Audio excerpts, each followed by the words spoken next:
Megalopolis, directed by Francis Ford Coppola, stars Adam Driver, Aubrey Plaza, Giancarlo Esposito, among many others. Genius artist Cesar Catilina seeks to leap the city of New Rome into a utopian, idealistic future, while his opposition, Mayor Francis Cicero, remains committed to a regressive status quo, perpetuating greed, special interests, and partisan warfare. Torn between them is socialite Julia Cicero, the mayor's daughter, whose love for Caesar has divided her loyalties, forcing her to discover what she truly believes humanity deserves. For those that aren't in the know, this movie has essentially been a passion project for Coppola as far back either the 70s or 80s, and has now gotten a chance to make it, probably due to the resources of modern cinema and technology. The guy hasn't made a film since at least 2011, so the fact that he's back in the modern age is really cool, especially for me, since I do like a lot of the guy's work, and getting a chance to see a new film from him in the cinema feels really special. However, since this movie's premiere during its festival run, it's gotten numerous mixed reviews, which more than anything made me excited to check it out. So now that it's in cinemas everywhere, what did I think about it? Firstly, I'll talk about the performances, starting with Adam Driver. There isn't anything too outstanding going on in this performance. The majority of his dialogue consists of these profound monologues. As soon as he's introduced, the first words that he speaks to other people are just reciting Shakespeare, whether it be a spin on the monologue or the whole thing, I can't say for certain. Despite this, however, I found myself being constantly engaged by him for the entire runtime. He wasn't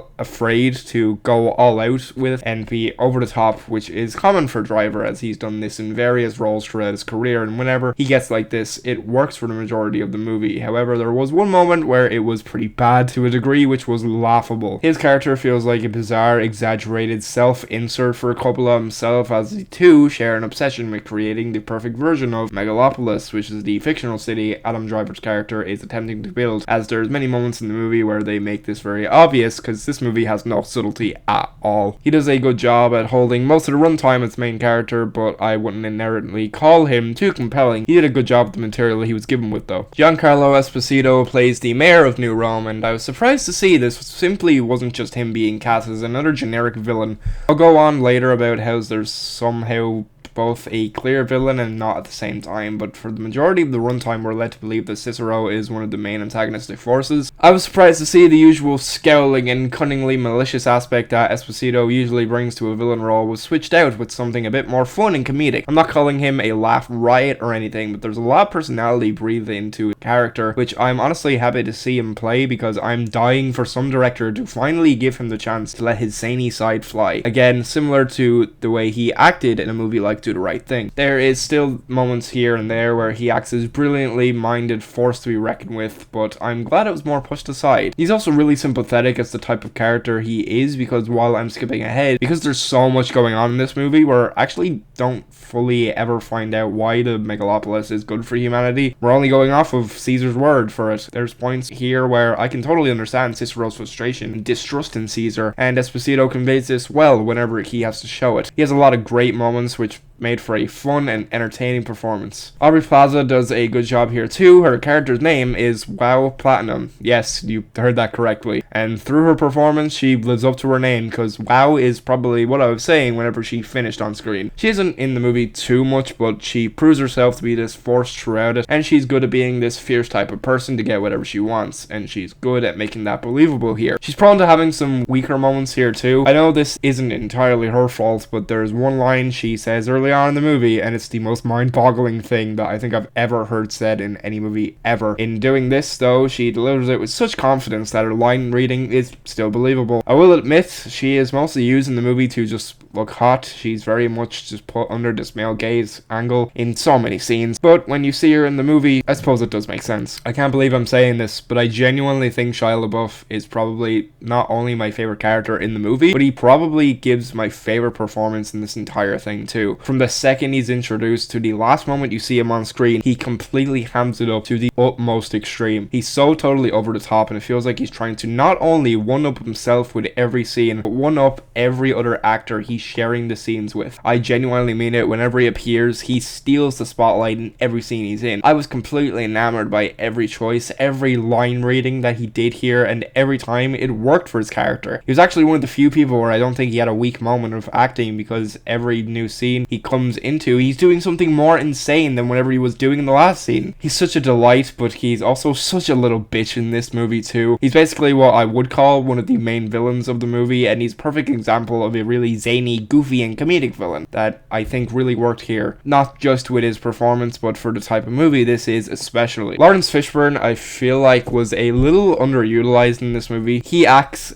both as Caesar's assistant and also the narrator of the movie. I feel like the narration basically at every point in the movie feels unneeded whenever he appears, but I'll delve more into that in a while. He mainly spends his screen time either standing around or observing things that are happening around him, which I suppose to a degree, with him being a narrator of the movie, it works, but I still feel like they could have given him more stuff to do. Jon Voight does basically whatever the hell he wants on this, whether that was the type of direction he's under or he chose to do that. That's how it felt whenever he was on screen, but at the same time, it's another example of a performance I was never bored by. He was so entertaining to watch, the way he would deliver certain line readings. However, sometimes it genuinely felt like he didn't know where he was at times. But again, that could totally be down to the type of character he's meant to be playing in this movie. He was a lot more prominent than I expected him to be, but he does a good attempt at making himself remembered in this role. There's a pretty insane moment with him near the end of the movie that is really comedic, and I think he sold it pretty well too. I was disappointed to see that Jason Schwartzman basically doesn't do anything in this movie. For the majority of it, he basically feels like a background character, which is a mad contrast when you consider how stacked of a year the guy had last year. It makes me feel like there's probably a longer cut of this movie hiding somewhere. Looking at Coppola's past, there's another reason I'm theorizing about this, but perhaps if this longer cut exists, maybe he has a bigger role in the movie. I can only hope anyway, because I really do like the guy as an actor, and seeing him kind of shoved into the background as a passing observer in many scenes was sad to see. I think next I need to express the writing and the way the plot is handled in this movie. I'm writing this review a few hours after seeing the movie, which is actually something I usually tend to avoid doing. I like to write my reviews basically as soon as I see them so they're fresh in my head, but I don't think someone in their right mind can express their feelings about this movie only seconds after seeing it. The word to describe the plot of this movie is incoherent. I genuinely don't even know how I can summarize a plot like this. It's meant to be somewhat a modern and yet futuristic retelling of the rebuilding of Rome, along with so many other things going on within it. By the time it ends, there's an element that feels like it's ultimately pointless, and this kind of happens throughout. Sometimes something happens to a character early on in the movie, and I actually thought this was when the movie was going to end. However, mere moments after this, the character is fine again, and we keep going and going. The fact that this movie has so much going on in it lends itself to a runtime that feels like it defies time. What I mean in saying this is that this movie feels like it's 4 hours long while also having a lot of things being thrown at you all at once.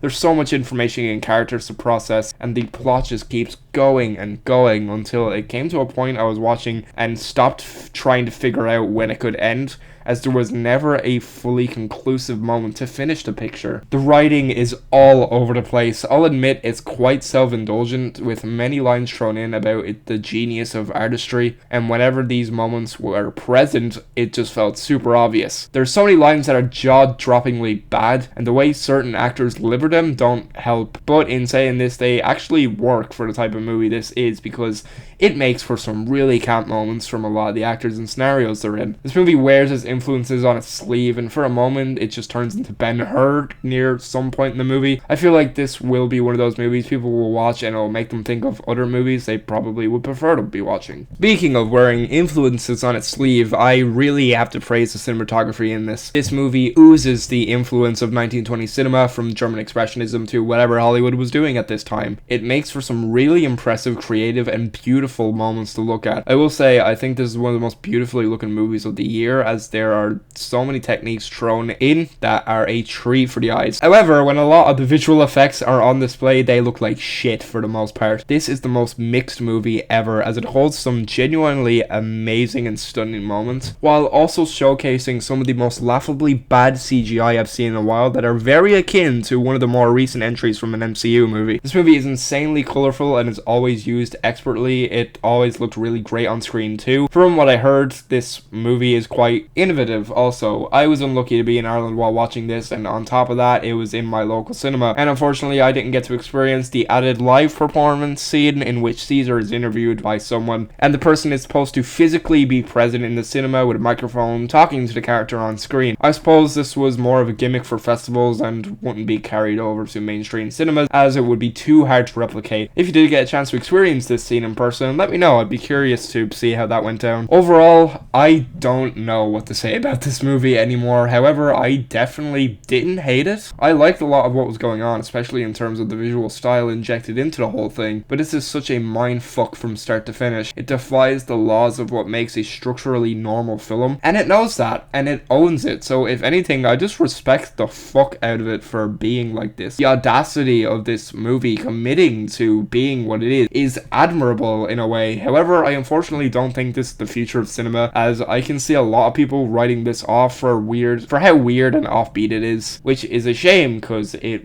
really is a test for audiences. I'm surprised it's even showing in common chain cinemas with big names attached to them, because I feel like for general audiences to consume this would be difficult. It dials everything up to the extreme and lives in this world of hyper-realism where anything can and will happen, and I kind of enjoyed the hell out of it for that. I'm giving Megalopolis 3.5 stars. It's visually a spectacle, showcasing some of the most breathtaking cinematography I've seen all year. It holds some over-the-top, campy, and delightful performances that kept me engaged from start to finish. However, the screenplay is a complete mess, and the movie is so trashy and campy, confusing, incoherent as hell, but is completely non-conformist, which I appreciated so much. I was never bored watching this thing. I was hooked from start to finish, but honestly, if I think about it any longer, I don't think I'd ever watch it again, or I would at least give myself a long time before sitting down to rewatch it. At the end of the day, this isn't for everyone. It was never going to be, but if you enjoy Coppola's work and you enjoy having really special cinematic experiences, I definitely recommend checking this out, but only on the big screen, as I feel like this is the only real true way to watch whatever the fuck this is.